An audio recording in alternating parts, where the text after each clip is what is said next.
All right. Hopefully we're streaming. Hopefully we're streaming. There we go.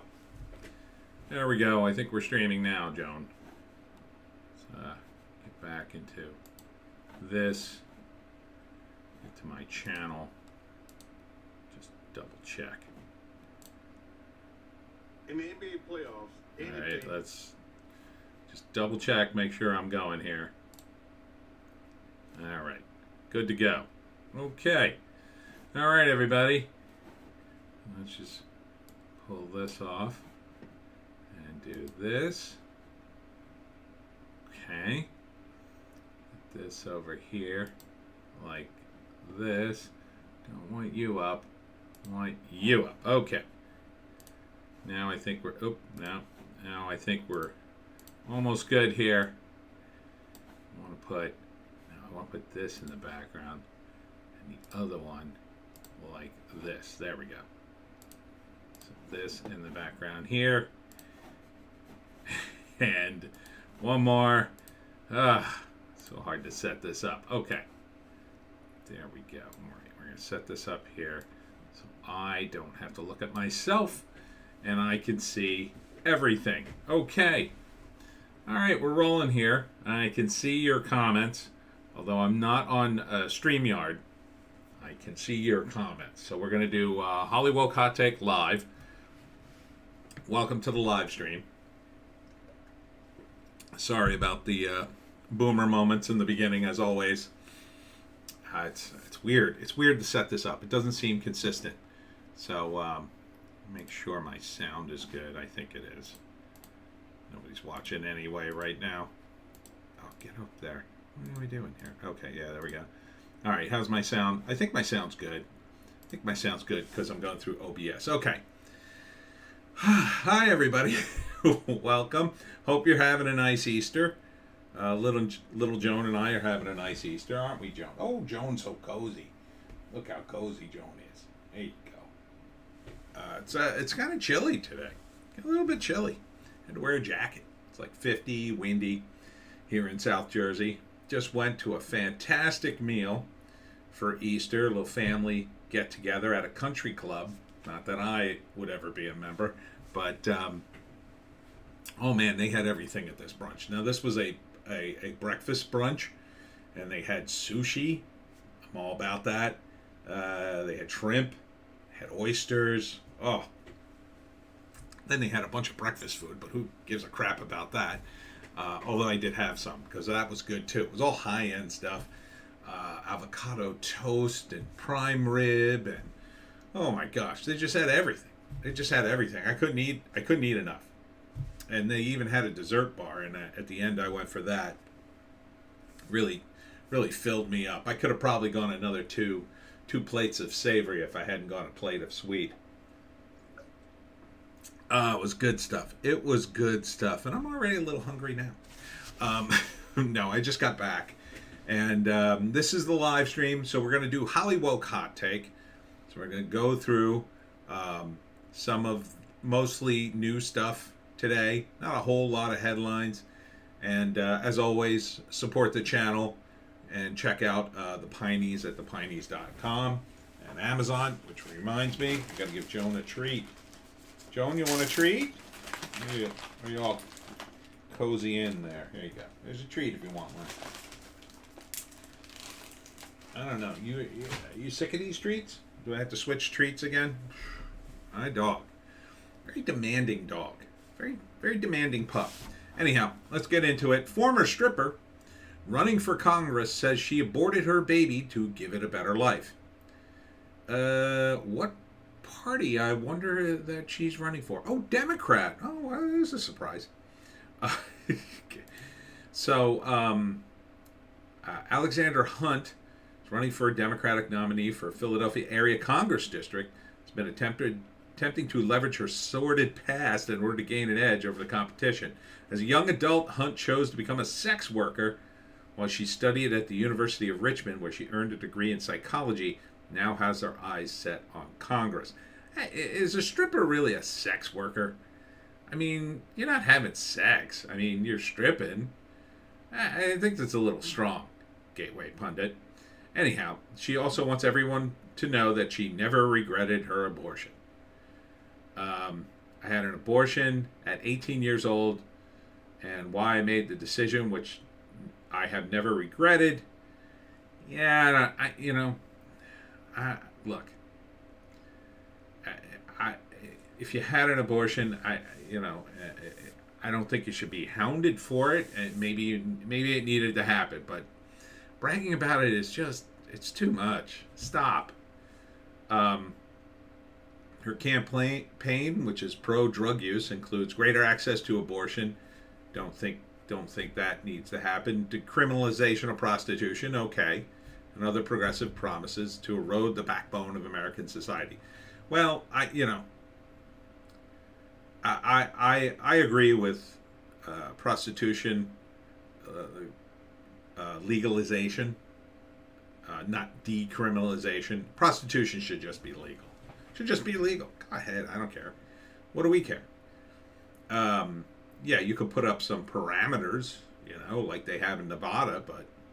And then, here she is. When I began speaking publicly about working as a stripper and making an honest living, I was pushed out of my job as a soccer coach. Not right.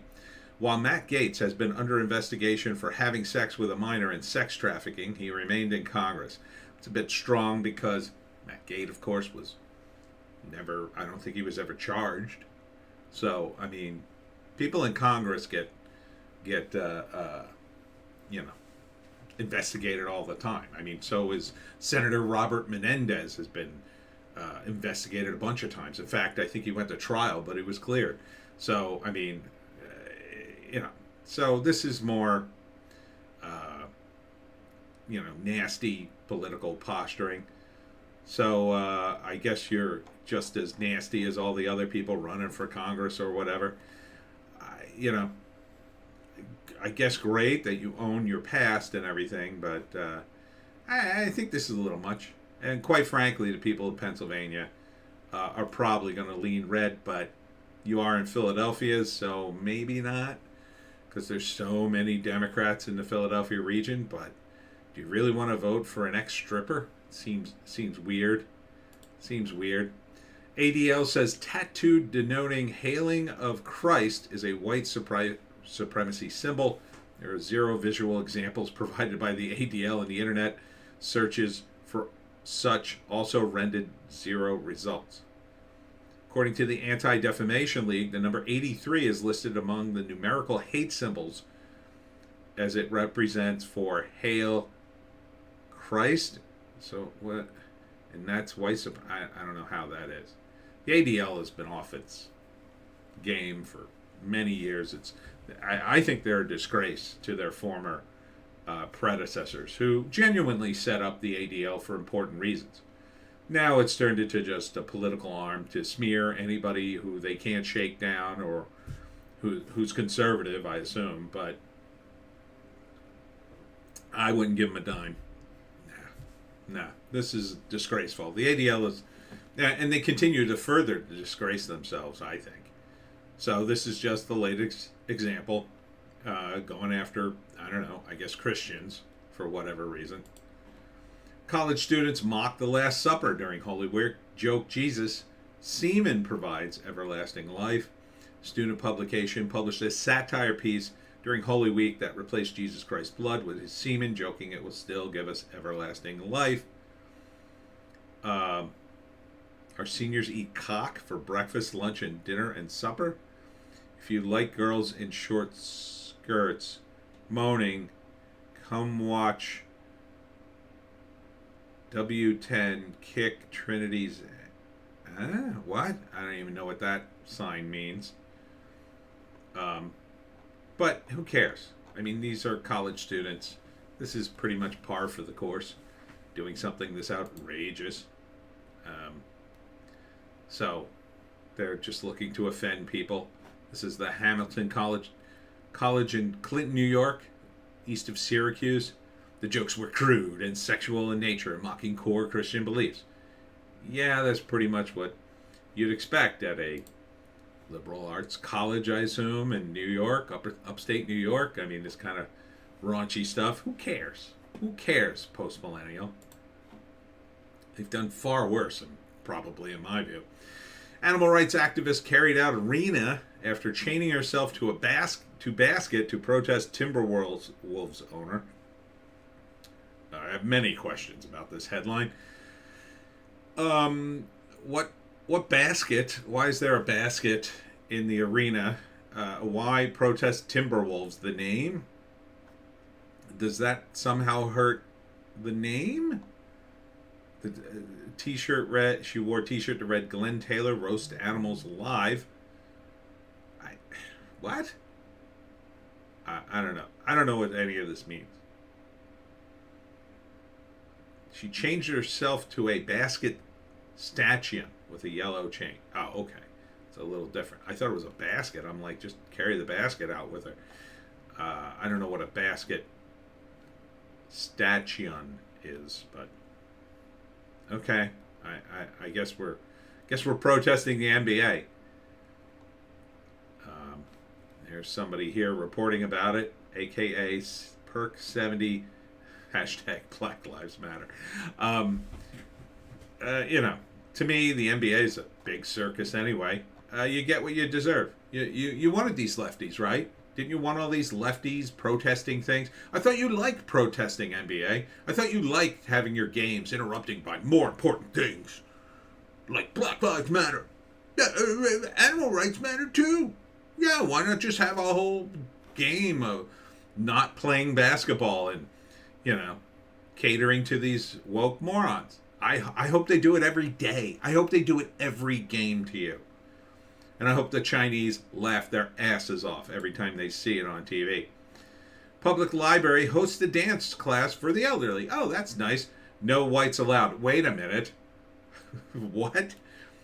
Oh, that is a little... that is not a little. It is racist. I mean, this is racist. At Wisconsin-Madison Public Library, they're keeping things contemporary. Yeah. Contemporarily racist, I guess. The program is intended for BIPOC seniors.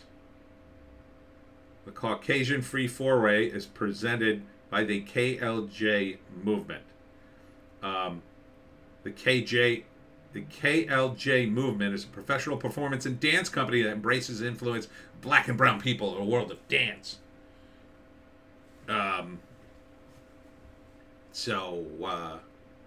Not right.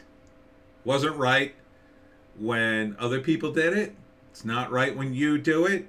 We're against segregation, remember? Oh, wait, you don't. Segregation, bad. Segregation, bad. You woke tards. Again, horseshoe effect. But what are you going to do? What are you going to do? All right, moving on. Sheriff's office helps with unusual rescue after up to 50 pets reported abandoned at a park. It was no joke when 40 volunteers showed up on April 1st at a park in Orlando to catch bunnies. Sounds like a strange Easter event, but in reality it was a rescue effort aimed at securing dozens of domesticated rabbits that have been making the park their home. It's weird. As news went out about the rabbits' location, breeders reportedly visited to make their own catches. Snake owners came to try to capture free food. Aw, poor bunnies. Oh, look at them all. Jeez. Well, it's a good thing rabbits produce a lot. It's a shame people just abandoned them in a park and they were domesticated. I mean, it's different if they're wild. They kind of know the deal.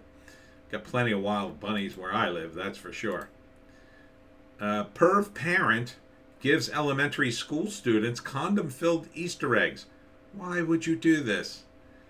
The afternoon during dismissal, a gullet parent visited campus dressed as the Easter Bunny and handed out plastic eggs. Some of those eggs contained candy, and some students were also given unopened condoms. Well, at least they were unopened.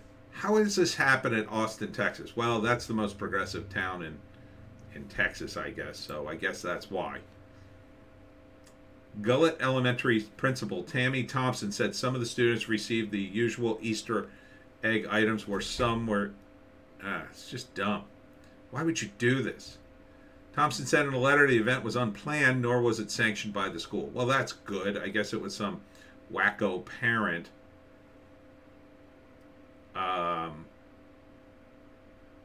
They said they were working with the Austin ISD Police Department, the possibility of enacting repercussions for the parent. Yeah, I think something should happen. I don't think jail's appropriate, but I think certainly a warning. You ever do this again, we'll send you right to jail. Somebody's got to be taught that this was completely inappropriate. You don't hand out condoms to elementary school kids, you moron. Ugh. People are just stupid. Oh, wait. Somebody's here. Hey, Don. Let's see. Hey, happy Easter. Yeah, happy Easter to you, buddy. Good to see you here. Good to see you here. It was a good Easter for me. How about you? Girl hit during losing NBA player's tantrum. Team then suffers blowout defeat. 16-year-old girl was sitting about as quietly as one does at an NBA game, probably enjoying the show. The Atlanta Hawks were cruising to a Wednesday 132-108 route of the Charlotte Hornets. Enter Miles Bridge of Charlotte, who had just been ejected for sharing with a referee his perspective on goaltending call against him.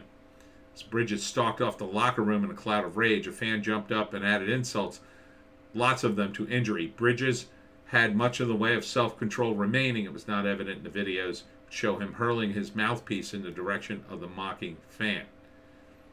I don't know why people do that. Don says, it was good for me. Too, ate a great dinner. Oh, good. So I guess 16-year-old girl was hit by the mouthpiece and did not want to give her name. I don't know why she would. Contrition arrived before the $50,000 fine levied against Bridges by the NBA. She'd give it to the girl. I let my temper get the best of me. It was definitely the wrong thing to do, Bridges said after the game. I was aiming for the guy that was screaming at me, and it hit a little girl. Oh, well, then that's okay. You friggin' idiot. What are you doing? Don't throw things at the crowd. Just walk off. Go into the locker room and cool down. Who cares what these people say? Really, who cares? Some rando in the audience is yelling at you. It's part of the game, dude. You can't handle that. You can't handle basketball. But couldn't happen to a nicer sport, huh? Yeah, I wonder if the Uyghurs would be allowed to yell at you. I wonder what they would yell if they weren't, being tortured horribly in China. LA music journalist reveals how she was canceled by woke mob after she blasted BLM for vandalizing LA synagogues during George Floyd protest. Eve Barlow is a Scottish, Los Angeles-based freelance musical journalist who said she was branded as racist by her own industry. Well, I could certainly see the Scots branding you that way because they've lost their damn minds over in Scotland, if you've ever seen their government. The journalist wrote a Substack on what happened that led to her being canceled. Following the killing of George Floyd, blah, blah, blah, Barlow said she posted in support of BLM on social media. Yeah, I think you finally learned your lesson. These people are a bunch of grifters. They are not giving money to black people, except, the Marxist ones who buy mansions.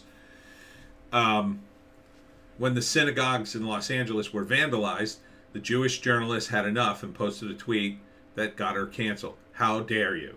Oh, you thought you could control the woke mob, did you? Did you think they would just stop, right? Oh, synagogue. Oh, no, we're only mad at certain people. Oh, we'll stop right here. This is where our line is. Oh, we're very disciplined. Yeah, we're a mob, but we're very disciplined. Yeah, no, it doesn't work that way. It's a mob of morons who have decided, oh, let's rob and burn things and steal things. They don't care whether they're Jewish. They burned down black businesses. It was supposed to be a protest for BLM. It was supposed to be a protest against, white supremacy, I guess, or police brutality or whatever. They burned down everything. Burned down black businesses in George Floyd's neighborhood. Near where George Floyd lives, they still have nothing but problems and crime and How about the reporter who was doing a stand-up in the middle of George Floyd Square, whatever the hell that is, and then there was a shooting. Don says, I've been telling people BLM sucks and been telling people since 2020. It sucks. See you. See you. Yeah, it just sucks. It you know, they funneled their money through Act Blue. You could see that still on their site, I believe. Act Blue handles all the donations for the Democratic Party. And they had to make a disclaimer on the site when you donate that some of the money may go to candidates. Gee, I wonder which one. Act Blue is handling the money. I wonder which candidates get it. Don also said, since I'm African American and in Minnesota, I was supposed to be 100% with the movement. Oh, jeez. Man, that must have been nuts for you, dude. I can't imagine what that pressure must have been like. That must have been so weird. Like, you know, a bunch of your friends coming over and say, hey, man, we're going downtown to riot. And you're just like, what the hell are you doing? What the hell? I can't imagine if, like, I don't know, the Italians got together and said, hey, we're going downtown to, I don't know, protest Rudy Giuliani's weird persecution by the law. Let's go burn stuff. I'd be like, what? What the hell are you talking about? That's not how we commit crime as Italians.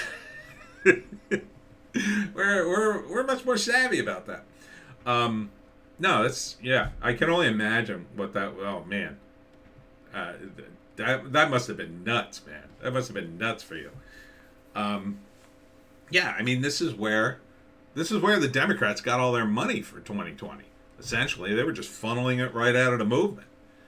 I mean, I haven't seen one single person come forward and say, oh, BLM really helped me. You know, even the Occupy movement, they helped a few people. They actually paid off some mortgages, which I thought was pretty cool. You know, I wasn't a big Occupy fan per se. I mean, I like the idea of it, but, you know, at least they paid off some mortgages. Don says, a bunch of my old high school friends unadded me on social media because of it. It's funny because it was a lot of woke white people. yeah, I can imagine that too. That must have been even weirder. Like, you know, you're a black guy in Minnesota and your white friends come over. Hey man, we're gonna go down and protest the you know, the treatment of black people, and you're just like, what? What do you mean? We're gonna burn down half of Minnesota. Oh, that doesn't sound like a good idea. It's unbelievable. I've always said that I think a lot of this was pushed by forces behind the scenes. Some of it maybe Chinese, Chinese communist, and some of it from the intelligence community on behalf of the Democrats. I mean, there were, the rumors during some of the George Floyd riots and the Antifa riots that there were just pallets of bricks left in places, and Don says it was like the Twilight Zone episode, man. Submitted for your approval. A man who is black, not wanting to break the law, and his white friends wanting to break the law on behalf of black people. And they were just leaving like pallets of bricks, and handing out bricks. There's a video. Oh boy, I wish I had it called up. There's a video of this black girl, and she interrupts some white Antifa members trying to hand out bricks to some black kids, and like basically trying to encourage them to go, I don't know, break some windows or something, and she just like goes off on them. It's great. And then another group, I don't know if you saw this video, it was a bunch of white Antifa college students, vandalizing a Starbucks, of course, because that seems to be so bizarre. They go after Starbucks too, but they're vandalizing a Starbucks, and she just goes up to him and goes, why are you doing this here? Why are you doing this in our neighborhood? We're going to get blamed for it, not you. You don't live here. And it's true, right? I mean, these white college kids go into black neighborhoods and do the protest, and Don says the Chinese theory makes sense because they also funded so many of Biden's exploits. Yeah, it seems that way. It seems that way, and they've expressed the Chinese state media has definitely expressed support for these sorts of movements openly for BLM, and they posted a bunch of videos about how it's just to exacerbate. It's like there's a raw nerve in the United States, and they just kind of keep poking it to make it worse and worse and worse. So Starbucks is the whitest establishment known to man. It really is. It really is. I do like their iced tea. I do. It's a little overpriced, but if you have the Starbucks card, you get free refills, and if you drink about 3 or 4 of them, like I do, it's totally worth it. I get so caffeinated there. But yeah, and they're such hypocrites, right? I mean, it's just like, okay, we're Starbucks and we support all this, and we support an open bathroom so heroin junkies can practically live here and ruin the place. It's like, what the hell are you doing? What the hell are you doing? It's like, it's all this virtue signaling, all this overcompensation for this like incredible guilt these people feel. I don't even think it's about race for them, but I think they interpret it as race. I think they're kind of racist, so they immediately associate black people with poor people. I think it's just that they have money. They assume everybody who's black is poor, and then they feel bad about being rich, and then this is their penance, right? This is their penance to them. And so this is why I guess the Starbucks people do it, and certainly the Antifa people. I mean, I very rarely, I don't know if I've ever seen too many black Antifa guys. I don't think there are very few of them.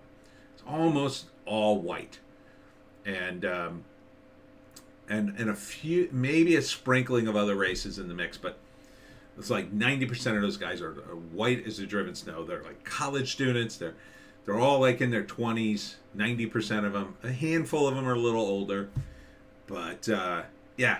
So, and what kills me is this journalist, this so-called journalist. She's all in on it, right? She's loving BLM until they turn on her people, right? She is fine, apparently, with, oh, you're burning down businesses? Yeah, stick it to the man. Like, what? No, you should have drawn the line right then. You should have drawn the line right then and said, wait a minute. This isn't a peaceful protest. Looting a Target isn't a peaceful protest. That's not how the hippies protested. Yeah, the hippies got out of hand once in a while. But for the most part, they were very peaceful. So, whatever you think about hippies. But yeah, that's not a protest to loot a Target or burn down something. It's a protest to march in the street, have a petition, have some organization. There's no organization here. And this journalist waits until they finally get to her part of town. Oh, and now she's upset. Now she finally says something, and now she gets canceled, and now she's surprised. It's like you got to spoon feed the red pill to these people every single time. It's so annoying. Especially the journalists. They're so annoying. This post first appeared on Common Sense with Barry Weiss. Another one. There's another one, right? Barry Weiss at the New York Times, working at the New York Times for God knows how long, finally has to leave because the newspaper pretty much turned so communist she couldn't take it anymore. It was so full of cancel culture morons, she had to leave. She had to leave. It was so bad that someone on the left of the left of the left said, I can't take this. So this is how bad it is. I can't imagine what it's like now at the New York Times or at Starbucks or some of these other places. But, I mean, another Scott waking up. So follow Count Dankula because he'll be your next prime minister at some point, I hope. All right. Let's move on. Preacher Franklin Graham condemned for telling Fox News viewers to pray for Putin. You pervert the word of God. This is messed up because here's a guy, Christian, doing what Christians do, saying pray for your enemies. Apple pissed me off with the virtue signaling. I bought a new Samsung I don't know how much better they are than Apple, though. Well, I know they are cheaper. I know they are cheaper, and I don't think they're made by slaves, so kudos to you. That's got to be not my next one, too. I feel bad I bought another Apple, but I really wanted the camera. I really needed the camera, or so I thought. But yeah, next one I'm gonna go American made. Scout's honor this time. But yeah, this guy is doing what Christians do. They pray for their enemies. This is turning the other cheek. This is all basic Christian stuff. Like, even I know this. I'm not a Christian anymore. I'm agnostic. But you know, if you're a Christian, this is what you believe. You believe in praying for your enemy. You know, turning the other cheek. And here are Fox viewers saying, you know, what are you doing? He's being a Christian. He's being an actual Christian.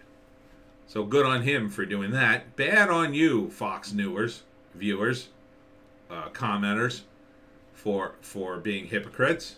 Now this is the rap, so I don't know how real the hypocrisy is. They're not exactly fans of Fox, so maybe it's exaggerated. Maybe it's a bunch of lefties going in there to needle people, but no, this is exactly what Christians do. This is exactly what the Pope should be doing. This was big news this week. Tim Pool canceled Nashville show due to death threat. And Jeremy over at The Quartering had a big video on it. This was a credible threat against Tim Pool, whatever that means. And they had a show at the Redneck Riviera, which had to be canceled. I think he was doing his music. I don't think he was doing a podcast there.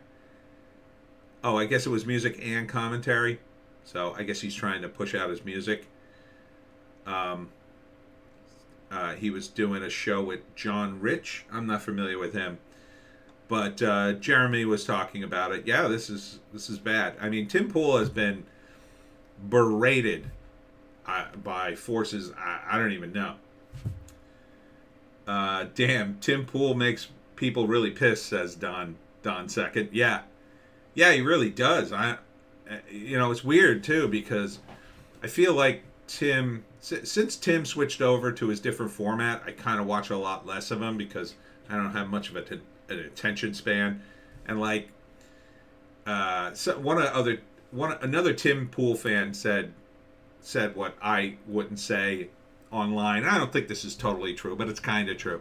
Whenever you watch a Tim Pool video, he has a way of summarizing everything in the first couple of minutes, and then he just goes on in more detail later for the rest of the video. So you really only need to watch the first 2 minutes of any Tim Pool like news video, and you get it. And it's kind of true. Once in a while, he has insight past that, but you know, a lot of times he gets all the, which is good. I like that. Don says it sucks because he really is just a normal guy and mostly sound opinions, and he's not much different than Rogan, just less weed. Yeah. I think Tim's a little black-pilled these days, but yeah, he's pretty much a normal guy doing a podcast and trying to do news. I prefer his newsier stuff to his podcast, but you know, I think once in a while I watch the podcast if he has a guest on that I really like James Lindsay I'll watch, or Jordan Peterson, someone like that. You know, it's just like Jack Murphy I had zero interest in, even though he's totally self-destructed apparently.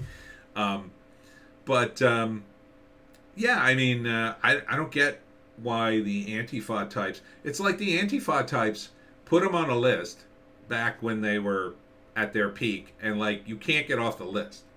Like there's no way you can get off the list. They just keep coming at you. It's the same thing with Andy No. Like Andy No moved out of Portland. It's like they still won't leave him alone. They're attacking random Asian dudes, mistaking them for Andy No, and it's like, what? Why don't you just like give it up at this point? Aren't there any other better targets at this point for you? Not that you should have targets, Antifa. Don says his videos are good background noise, but he definitely does extend the videos for ad revenue. Yeah, I should probably do that too, but I don't know. I'm not I don't put enough effort into my videos yet because I don't know, I'm not getting paid enough money to do so. So I kind of got to get them done and get back to writing or something that makes me money. But I make a little bit of money off the videos, but not enough.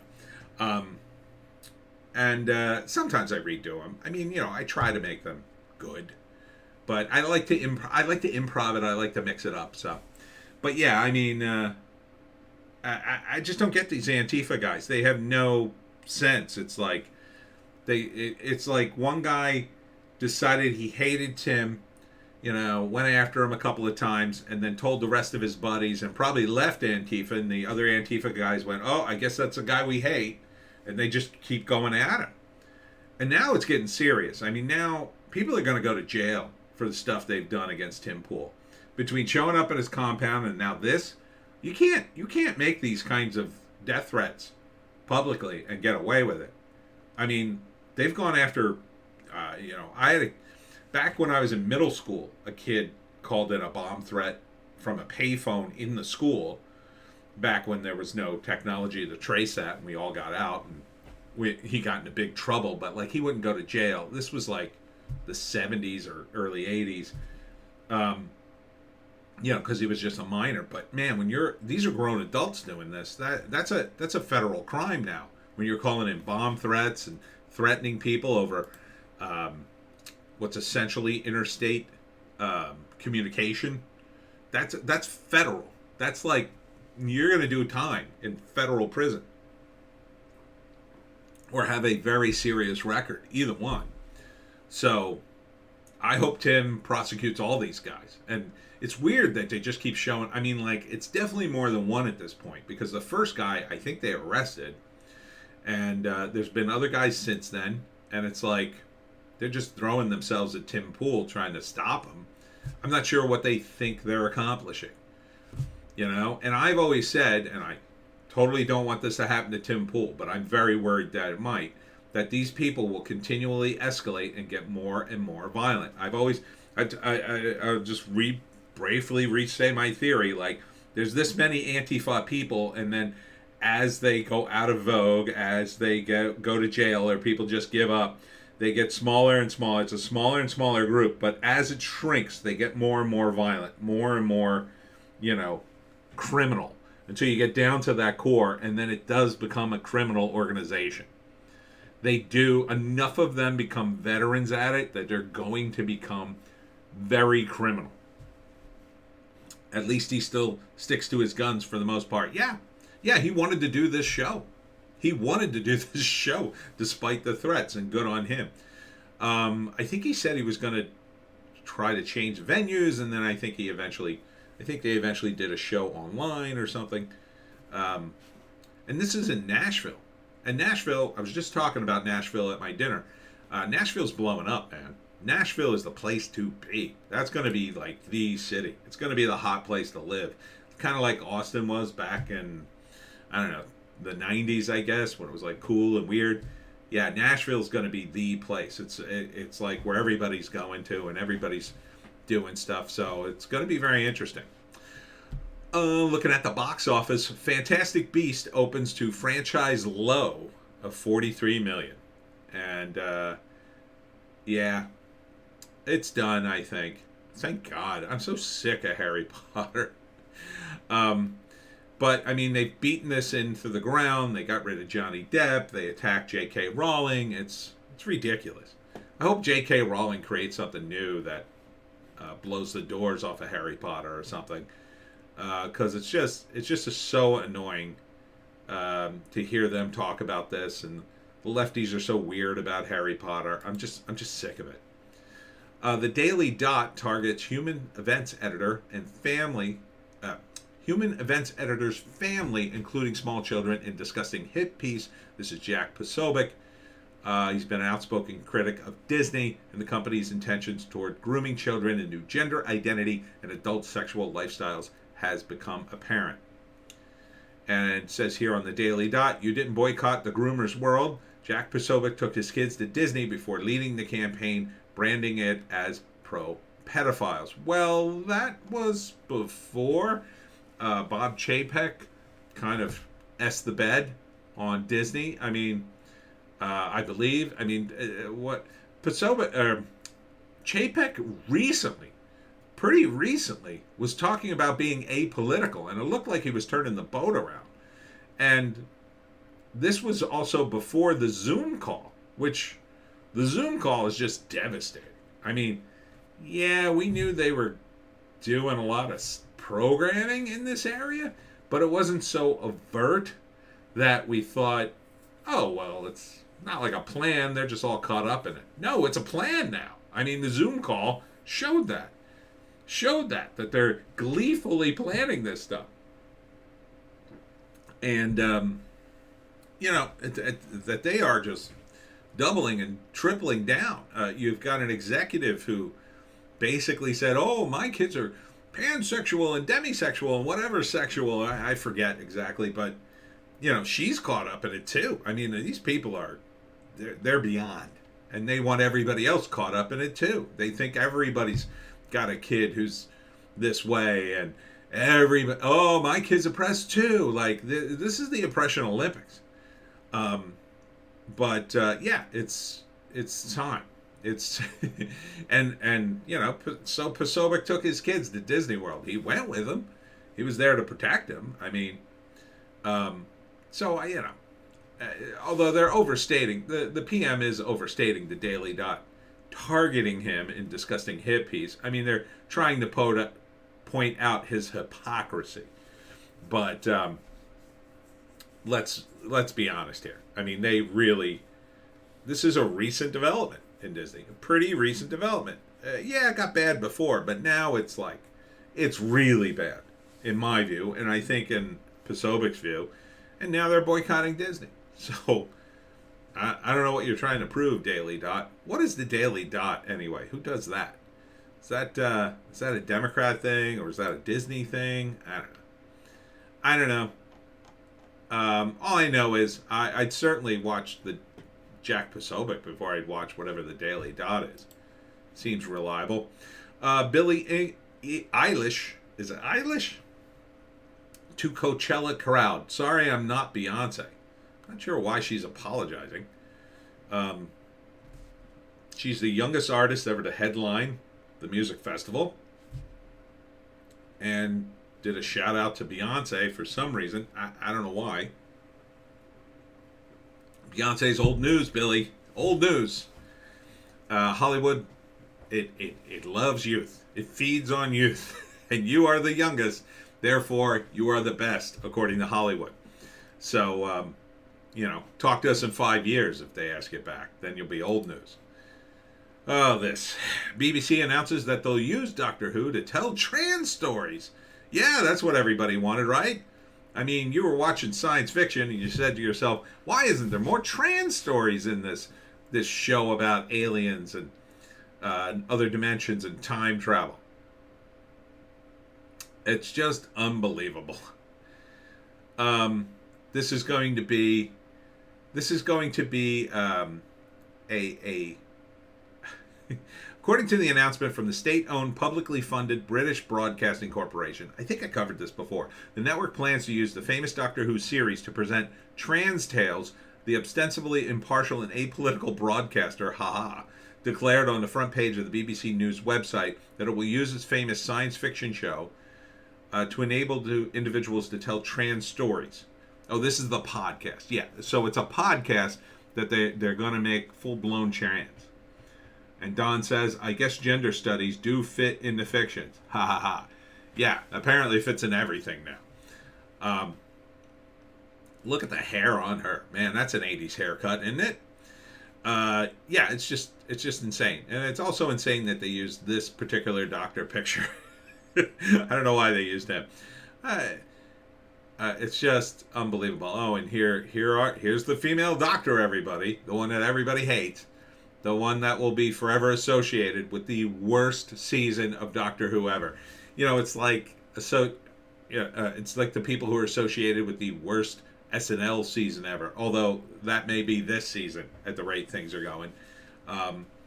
They just Charles Rocket. Remember him? He was the guy who said the F word on a live broadcast of SNL. It's why they're I think they're now delayed like a full minute or two, just so nobody can curse live on the air anymore in Saturday Night Live.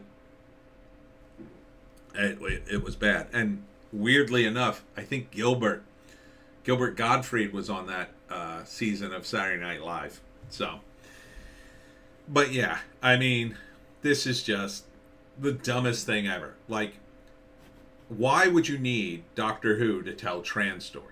Like, how does Doctor Who connect to trans? It just doesn't. It just doesn't. It's just a separate thing. And you could just take, I mean, if you had to do a podcast about trans people, you want to do one. Okay, so you want to do one. Do your own damn stories. Do your own stories about trans people. They have stories. They have stories. They did it back in the day with gay people. They would do, gay fiction anthologies, and they still doing them. Why not do that? Why not do a whole magazine? I mean, you know how popular weird Japanese hentai is, and weird gender bending in Japan? It's hugely popular. So obviously, if you do it right, there's an audience for it. There's an audience for that stuff. There's a whole, I believe it's a subgenre of anime. Correct me if I'm wrong. It goes something like, it's always about a guy transforming into a girl, or the other way around. I forget what it's called. I had a friend who was maybe going to be writing some of it. And, it's a whole thing.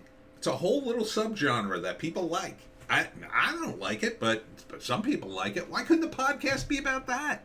No, you got to take Doctor Who and drag it all the way over in the trans like it's always been there, and then pretend like you're cool. Like, just to what? Just to get a handful of trans Doctor Who fans to watch it? And I don't even think they like this. I don't think a normal trans person's going to go, oh, well, you're pandering to me, therefore I guess I got to watch this.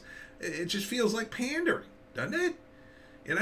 I don't watch stuff just because Italian people are in it. I don't get up every day and say, oh, well, I want to go to the movies, but are there enough Italian people in it? Let me check the names. Let me see the characters. Let me see the plot. Are there Italian people? Like, I don't do that. I don't, and it's not that Italian people are in everything either. Like, it's not, and feeling represented. I don't get that. It's not about that. It's about whether or not you like a story.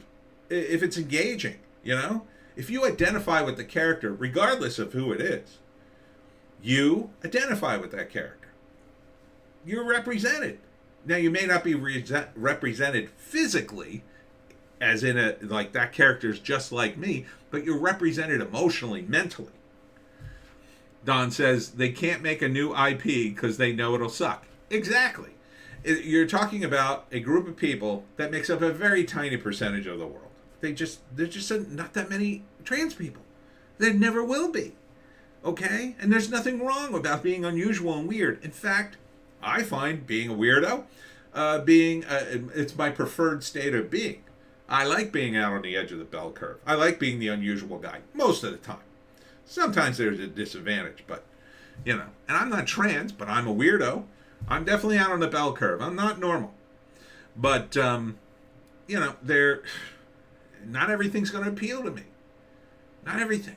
And not everything's going to appeal to trans people. And it's just, it's the same thing. It's the same thing, like you said, Don, about like your white friends wanting to go protest George Floyd. This is the same thing. There's probably a bunch of non-trans people, mostly women, going, oh, we're going to help the trans people. And there's probably like almost no trans people involved. And, they're just all going on and on all day. Aren't we wonderful people? We made the podcast all about trans stories and trans this and trans that. Well, nobody's watching it. Well, they're a bunch of trans folks. I'm a wonderful person. I mean, the show is wonderful. That's what it's about. Rant. First grade Florida teacher accused of hiding ecstasy in a school bathroom. What? These teachers, what is wrong with them? Look how happy she looks. She looks way too happy. She's going to jail. Authorities found the elementary school educator in possession of MDMA, more commonly referred to ecstasy or Molly. A first grade teacher, 37. Oh, and I guess she was acting strangely. She was seen making an attempt to the school lavatory before leaving the building, prompting concerns Adams might be concealing something in the bathroom. Oh, so I guess she tried to flush it? Oh my God. Don says, Florida, I am not surprised. Is it Florida? Oh, yep, there it is, Florida.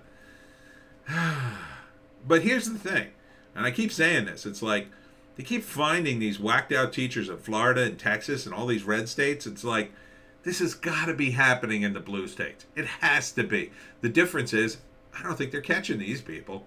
I don't think they're catching the New Jersey ecstasy users in class. I think they're just, detect that. Oh, they caught that teacher in Florida with ecstasy, and the Jersey teachers are like, oh, really? How'd she get caught? She must have not hit it well. Don says, seems like anyone can be a teacher nowadays.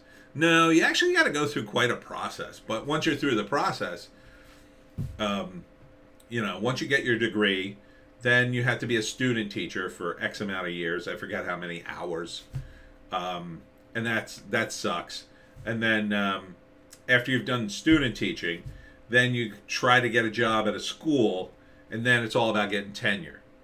And normally, like, you'll do your student teaching. From what I understand, a lot of times you end up in crappy schools, or you're trying to get more hours as a teacher, and you end up in the worst schools. And then you slowly kind of make your way up, and then if you're lucky, you'll get at a school that's near where you want to live. And then, it kind of depends on the state you're in. And then if you manage to get tenure, then you're like golden. You're like golden forever. Because you can stay in the school forever. You can't fire you. It's like impossible to get fired. Don says she wasted all that time and just got caught high at work. That's kind of hilarious. Yeah. And let me tell you something. The job after that couldn't be easier. Like the actual job, actually what they do, it's just a lot of wasted time in my view, but what they actually do is so easy. I mean, these guys get prep periods, right? Like when I was a sub, so there's 8 periods in a day. I would get a lunch period, of course. I would get a prep period, which could be anywhere. And then sometimes you'd get like a period where like you could do like, you might do study hall, or you might help the librarian, or do some non-teacher thing. Or you might have it an open, like for me as a sub, that was usually a period I didn't have to do anything. So you're talking, they work, first off, the day is only 6 hours long, and they're only working five periods out of 8, really, maybe 6. And then, they stay later, kinda, but a lot of them went home when I did. They come in earlier, kinda, not that much earlier, just earlier enough. I mean, there's a few days of the year they have to go in and the students aren't there. That's like a nothing day, right? You're not dealing with the students.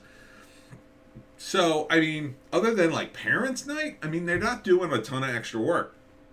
You got summers off. You got all the kid holidays off. So any day the kid's off, 90% of them, you're off too. So you got Christmas break, you got spring break, you got all kinds of breaks. Various one-shot holidays, 3, So it's a good gig. It's a good gig.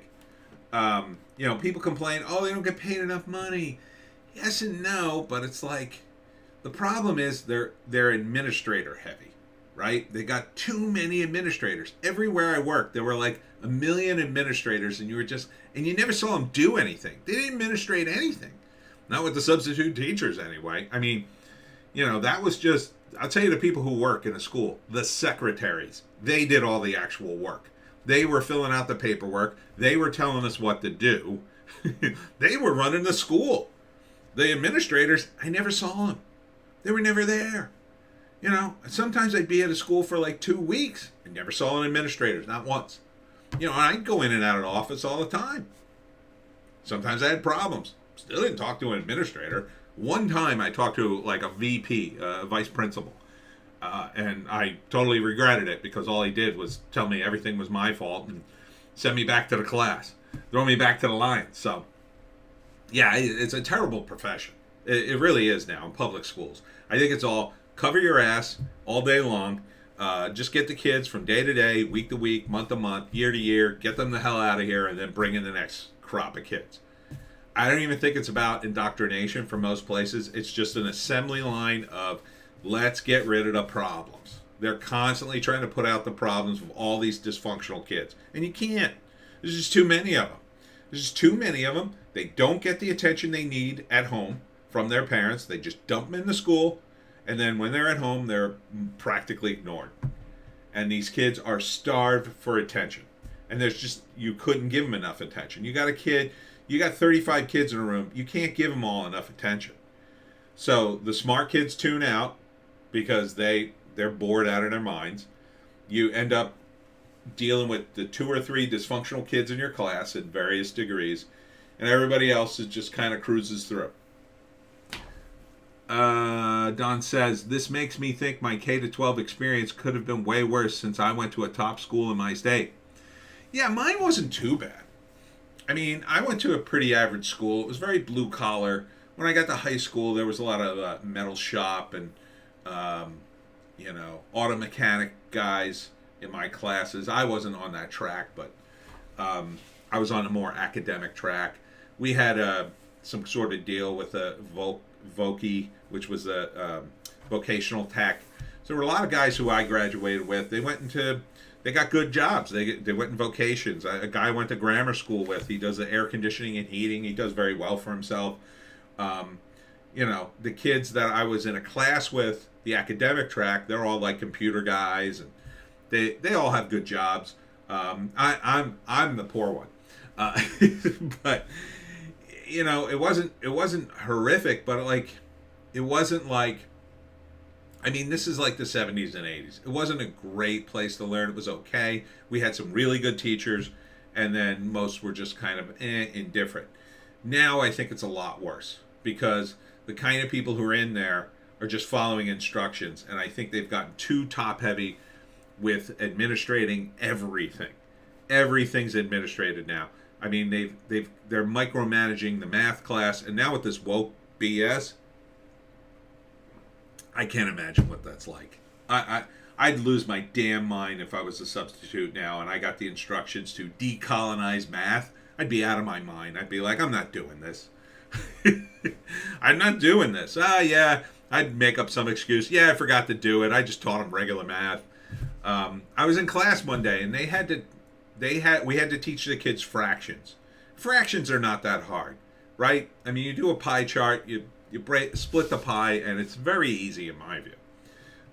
But they had this complicated way to do extra math to get the right results. And I was just like, why are they doing this?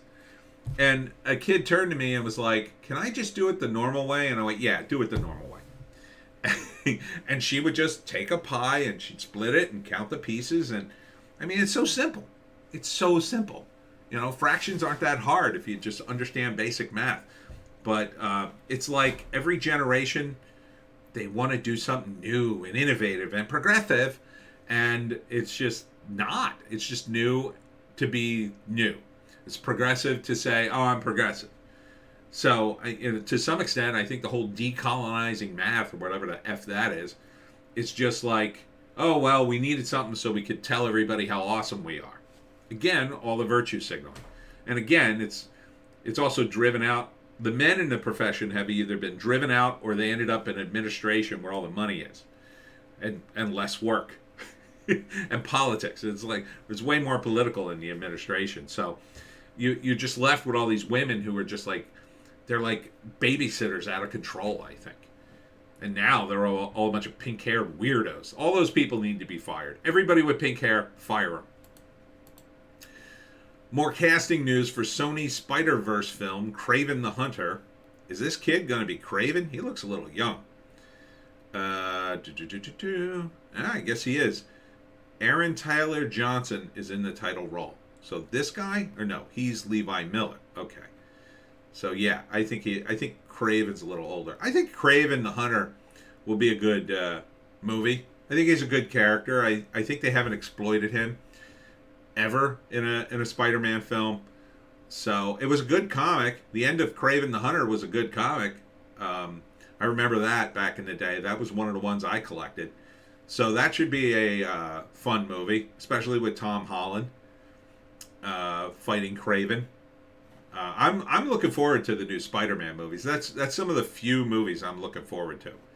I think the new Spider-Man movies after this one should be very interesting. At least the next two. Maybe by the third one, things might finally degrade enough that we'll be like, we're done with this. But yeah, this is a good character. Okay, I know I'm going to talk about Saturday Night Live, but I'll try to keep it short. SNL. Look at this. This is Variety again. Front page news. Saturday Night Live cold open takes aim at Elon Musk, Britney Spears, Marjorie Taylor Greene, and Trump. Can you imagine? Can you imagine that this is front page on Variety? Like, oh, big news, the cold open at SNL. It's just so nuts. Don says Spider-Man's Rogues Gallery has a lot of potential. It really does. I can't wait for Scorpion. I'd like to see Scorpion. He would be cool.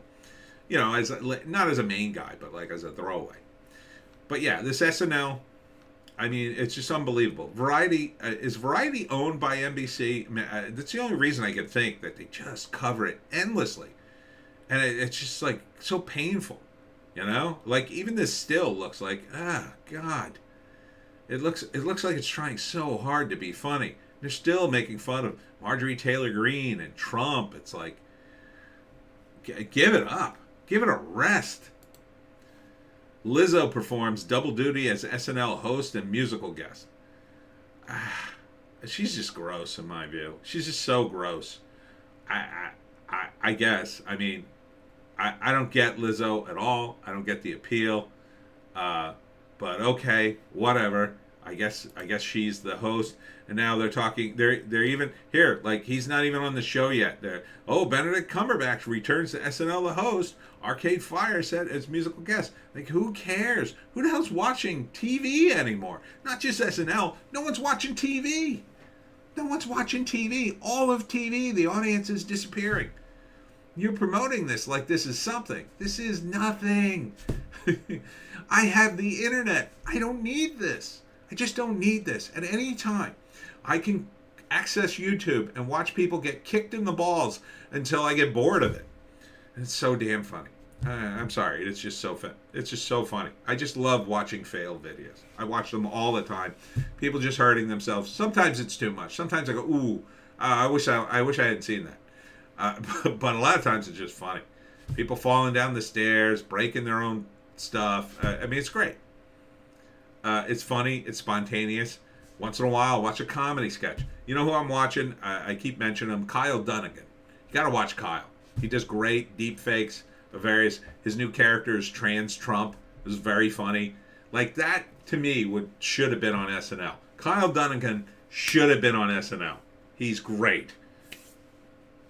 These guys, the guys on SNL now, they're just painful to watch. They're like theater people doing comedy.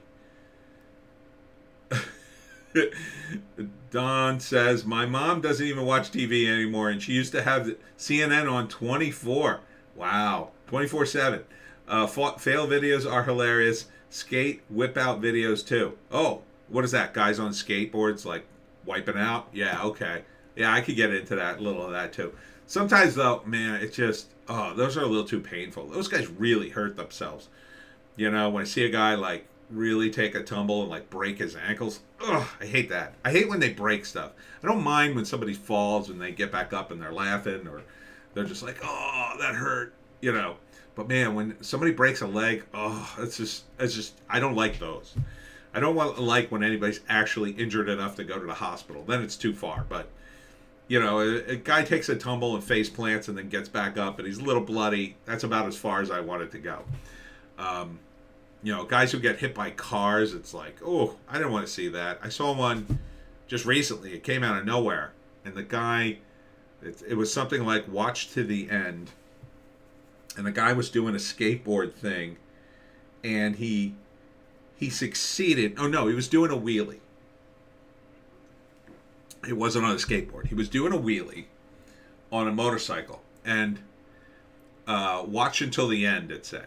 And obviously he messes it up. So he ends up doing the wheelie down the street, and he stumbles and he falls off the motorcycle, but he gets to his feet, but then he staggers back into the wrong lane of traffic. Boom, and he gets hit. So it wasn't, you were expecting him to hit a car, like doing the wheelie, but instead he got hit by a car out of nowhere. And like this car, like, clearly was going way too fast and should have been paying attention, but it was like too much. Live leak, bro. Watch out for those. Yeah, some of them are just too much. What else we got here? I think I got a couple more. Oh yeah, we'll wrap up because I've done about an hour here. Yeah, people die. He put a little skull emoji. Kareem Abdul-Jabbar celebrates his 75th birthday in a new video for Jurassic World Dominion, featuring Jeff Goldblum and NBA stars. I think NBA has more problems, as I've established in this video today.